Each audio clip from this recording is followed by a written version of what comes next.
and you say yeah you same boat you same boat enti obi bet me you han Blake ama prelims yi die and I say heat we mo die obefa esini na so but then nzo njire say e do finance of finance na obetimi dia phobia SOMPA FM enti mo dia mo nkoso ya won say kufa hye apake scadia free asokwa eko agrikinsema ohene bi fie egulan krusem na ya promise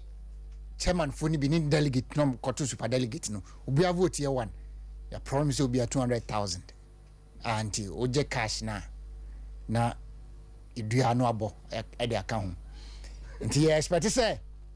ye wie ne ko 200,000 plus ne so every delegate bia no or say omutimi man 200,000 yes I dey amozisi o because obi vote e baako nti o ye delegate e oswame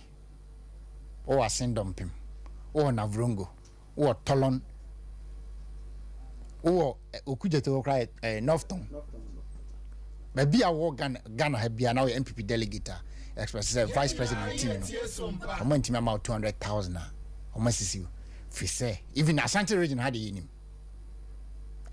kanu mame pani bi pa ni dibre son ewo oman mu MP I can say amemwe odimu entinti mai pa on the cash naba esonde na pomo de buy na so no dia mame no so dia na mame ne de egulan krisem sopo dosopo it's a pudio no don't for because it's was a pudio ezavo echina ebi me say na my country TV was if we ene copy November 5th I be declare we be abewie no obi anya komayare we be no maduraku no if we say ono ahwe that's how ya fun shabu enya sika ye say contract e wo abamu nya dia mo na abokan ndi sika na mo chichero mo efi shabu o ka contract asema ye misa say mo won kran from Ofanko eba nsamom ekwan na ye no muni ni pa ye kwan no ofiri o trap beni o yandisi ni ye nyina nim so yandisi ni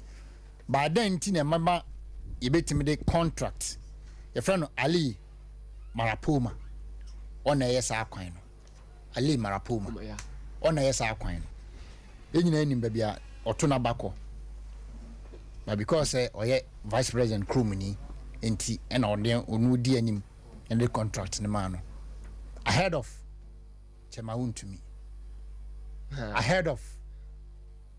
what MPP contractors ni bi not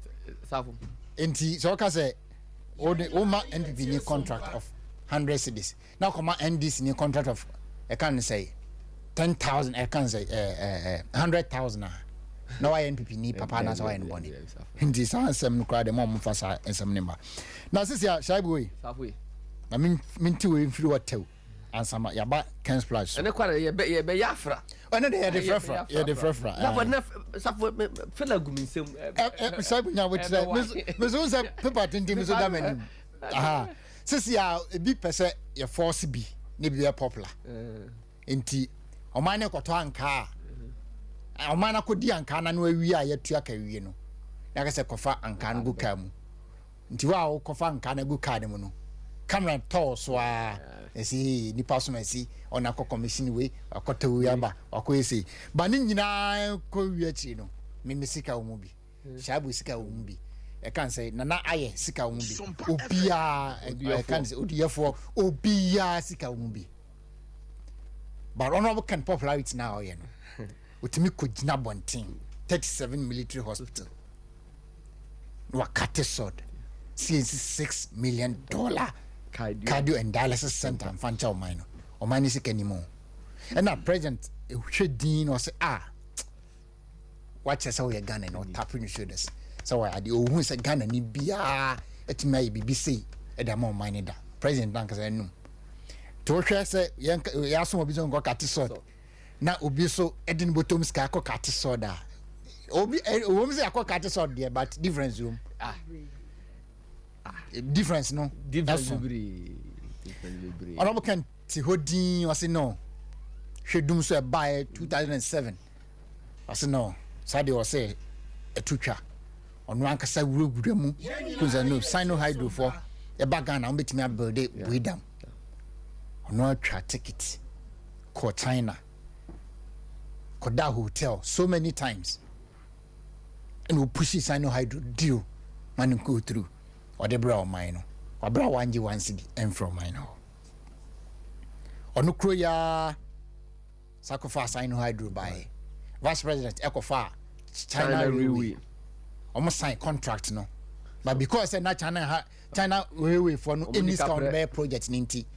project na kai ewe ne sen no so msa akoko na bo ken ho no sa ne sanu hadu for no kasa se o msa amra and to be catch say eh astrotef e Ghana ha e ona bo ken na ma astrotef no because of $3 million bia okoje ye for time former president for time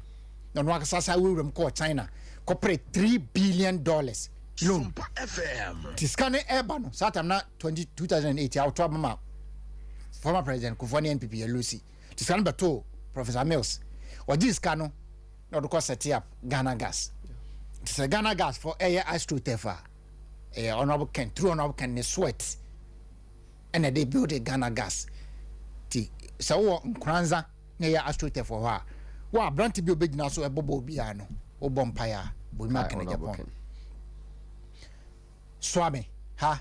ya astrote for ha obi obeba bebo so bia no obompaya bo mark na Japan because ono na kwaje salon ni baye ya de build Ghana Gas ono anu botom ska o eno de compare adwan de baye o bi misa say ye wie no ska no e baye this time po nti wanya commission bia also ebiom obi oman no akoto banche ene say odasani enkofa mra kofa banche no bae no o say hey me na ko se me na kofa banche na ba me wa oman no banche na de na edin pa om ni say de nuanom ma akoka Lebanon na odasani ekọ hokọhwe o masetenam na wanfi omo na omo ye audio ebo odasani din ebo president din ebo honorable Ken din no e honorable Ken ye tie omu so frɛ enra na o ka say na scanner de kofa ankwara na obibi o de scanner koyo ba say obehwɛ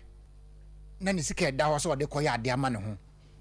no bi aka say we bia honorable watch ye bo we fe watade ye fe ebo ehye we fe o kai ye fe de na Ghana ma be kwa kowu e wo Lebanon de and me sacrifice mani gie e da kofa Ghana for ma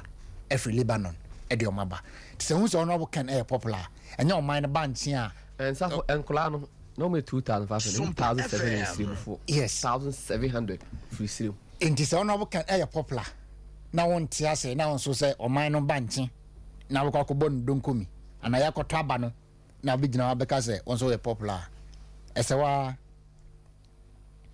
ya kase ya ka niam honorable Ken ayama o man na adaje be boy na sadia George e kan de bia no say Ghana for mama ye hwi akom ma ye timpo na akom no ene etipoye ene nam betimi adjoin your conversation no WhatsApp so 0598 551 383 0598 551 383 for WhatsApp and also SMS bra e be ken kan dia ma ba yen kai tie for na ahefo nyina say na me adman na otwe kensawa e be kwa koye o sunyane ti sunyane for mon hwe nim na me adman na otwe ayi guy bi oba not na bi no ba dompem na ombedo enti okwaje obi sika so kodo ene wanko na ma me no ba so mfa sika enti dede no ba na wo dis kind of so me gen ene na achi enti ene na achi yo sunyane enti ye free all bi man na otwe na 2 weeks ene no ene ejako ene shaibu tim ni nyina ye stormen kranza enti kranza for munye ready na muntwe na ye ne ejako ni tim ni nyina eba next week so ye trust ye de opani kase bi o mind na bi obegina bia no obi anim no ye ne ka ho e number sunyane ye ne ye na yetu a ene dom ene de chire ko call Strong Voice Network Facebook, Strong Voice Network YouTube. Nija message we back in Kama. After SOMPA 93.1 FM Facebook, ja message we back in Kama. SOMPA TV, yeah, live or YouTube. SOMPA TV, so we be saying SOMPA 93.1 Kumasi, SOMPA 98.9 Sunyane na SOMPA 90.7 Nkranza. Then na I chat them live. Tifa o message bra Strong Voice Network YouTube any Facebook back in kind e dey amount. The for WhatsApp no SMS so fa 0598 551 383. Men ko Shaibu nyamfa can splash Emra. Shaibu. Last week wa man mi gina mo ye wadwuma no. Wasanka utua meka. Safo. Shaibu. Honorable Saibu. Honorable Saibu. Honorable Saibu. Onza meka honorable Saibu. Kachire. Honorable Saibu. Safo honorable Ken amani pa aye popular. Is it honorable counting? Yeah, honorable Saibu. And Safo. Out of the 275 constituencies, honorable Ken Daurma 236 mahunu constituency BM. Na 16 regions no. So honorable Ken and then they need dear ama polling station executive actually almost a party no dia. And we visit each constituency and ama ebimu esua bi na bia meka say original jersey wo ha for replica one as you say that enye o de no to nchen no de o de ka me no nyaje yemfa ewiase bibia obetimi copy no we use apart from sika tie ne de na original currency no Nigeria no make currency we sika bia photocopy a untimi use nti ye ne de no aduma na ye na sika ti wa be ka se o delegate so o koye cancer o hin o koye we o hin nyina photocopy bi mu aba o ya send e o de ebesa ye ko sunya no mumra o mo twerento Shaibu ye nya de nya o mo de mo twerento no kwasam o wiase na se na teacher chairman MPs super delegates na me no mo kasa SOMPA FM mu amo asante mantem a mamu nyi sika na mo koton asante mantem Safo, the only candidate out the people of Asante region honorable Kendi Kwame Contractual. The debia okase yemfa development enko Asante region. E nipa ni bi omo ye ministers o meka no kra e true honorable Kendi omo appointment. Na me be ka asem bi e de akire omo. Na asem no omu di ho agro. Na so mistake na e fa ho a e beto omo. Safo, se wonim sirem a ya konzongo se ya chechiri zongo no sa na achi dan bi wosirim yetia ana obi enye president and so cocoa board slots ayeguwo first degree masters ye say de kusirim SSC de ye fa bra Asante region immigration officers isirim recruit Asante region na mebusa se boni Asante region ye ne se de MPP ebesi yanda bi eto abama MPP ana ye kodu na adole kalio abamba be constituency ne ye akwan kwa abere kwam he de atete apansam na sa nipa kro ya obaye oye hwe ha emetam interchange ye so amefo dia akosi tamale no asan abasa monto abama no ne nya constituency chairman MPP MPC a omo Asante region omo route for sa nipa we safo na do kan se mo se atiwa ebi kakra kire omo mummusa MP before munya akwan tu kwan ko kata de to omo ho hotel ya de omo free Asante region ko gu ye na hotel papa ana omo free de soro ho no wodo omo ko gu ba bi aye papa enti e kire samo anhwe yie da ache de beto mo no na nipa ru ma bo mutimi pose MP pines ne son ho Asante mantem ye be ye free ha ana MPs ni bia omu free Asante mantem wasika die basabasa da bia kantu mazongo kanintino omu pese omu ton Asante mantem wa GMP bi di free ya tena ha ye opposition be sia MPP ni party office ye ka mo so mo mienka ena super delegate kwabrane oba be sia sebi mpreduasa enka ena me se Ghana MPP politics inti boni amadi na MPP for man edi yeah and am sisi abanda pa $1 million champagne yansa ma gu abana ni mase oba besia efrin kan aso sika doso po e di aba enye oba bia so chezon me indi ba bi o mo de politics akodu na me busa mo se enti die mu ye nyame bo 2024 7 January mo be tuatu say ma Ghana for ato aba mo ana na MPP die free na me kan say ma ko nkyere mo say hwesuni ukote koko hweso na say fie wura wuni e cha japade na say hwesuni tama ba to ba fie ho na kese wono nim say japade on ka ho say be hye on hye o on fa ho ye o ma MPP yo mo dia o ma bo MPP ho ka anya bi mo say no achi o so be join MPP in 2008 from 1992 at MPP be seen no mo yefa no mo to ma ba ko yefa en ne o mo so mo do MPP e chen ono abo ken mo ye mu so na o camp delegates e wa Asante Mantam mu asin enya Asante region kwa that safo northern part of Ghana so omo ye bi omo krade ye jom phones look at all this yeah northern part of koso me no kasa so we are watch bi omo de watch bi abeto ma be kan wasem oh watch me busa mo say safo sankofo na omo na che so omo do Asante region omo de be daada ye no ye tia na interchange ya maso akwakosi tamale and yeah be hu so am inter so obi spray o ana wa hu udu no mo about Asante Mantam ya anso abena anso ye nya hwe me se mo pa ye nya hwe o mampani kufo eko eja Asante Mantam o ma sofola interchange okay we start o wie asafo wo ye asokwa eye konfano cha ba ya asabie ene kwa MP before manam break Ghana for manam break 8 crofom mo market was started na ye ba anti MP before mon kan me from 2017 year Asante Mantam ye bre ye pa no e de monumental project an ye kima start aye wie a commission na sa nipa na wa hwe ma ya di private the people of Asante region of development nipa we mu di eche ne ye no yodum na sebi nipa no so betima kan nipa bu ma mon ko hwe na chi eja da wo se wom na busia kusaze fo mo tija yam so na busia na frafa cha yam so na busia na gonya fa cha na sa nipa we da adam so unifier oni kan ko unifier ho nwie na me say super delegates no vote on no abeken be nya no soro na be kire ne say wo so ko fa vote dia bre MPP from soro ho yasafo enep ade bi on person mo ye bia no party na am support o mo the party ni say ye to aba no ye mamo nye ni say na nim de o maye se dia ba to mo ntem ni say o mu nim kwa mafa so mo che sika no because sika na say okoto a na watwa aba be che and o mo say chairman for no koto on say audio bi eleki yes sa fu nim de o makoye o makoto phone a watch I watch ya camera boso ana o mo che dia ma chairman o mo fu so mo trust o mo na sa hon pro watch ye mo bia emfa watch camera sa fu mi bu san say nipa went to 1992 o kan ne form MPP and ma South Africa ba na ka SOMPA nyina dan kwa dana butu no o join MPP in 2008 mponi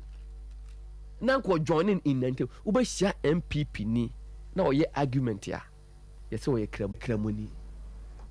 yesi o ye siremuni na sa me busa asem ye ka se o ye kramoni ani ye ma NDC for just a simple message because already NDC for kwa Kristo ni na ye ko kramoni Kramofo mo Ghana 19.something%. Akristo for 71%. Ti wi another John Dwaman ba kata me kwemeso me Kristo na Kristo for mo to ma me. Na kramofo no 19% akoto aba mana wi na me ahwe. Yeso we siremuni. Nyembusa se akanfo na semufo a mo Ghana for the doso. Because of obi president di ye di ade enwura politics mu na ade enwura politics mu. Yeah.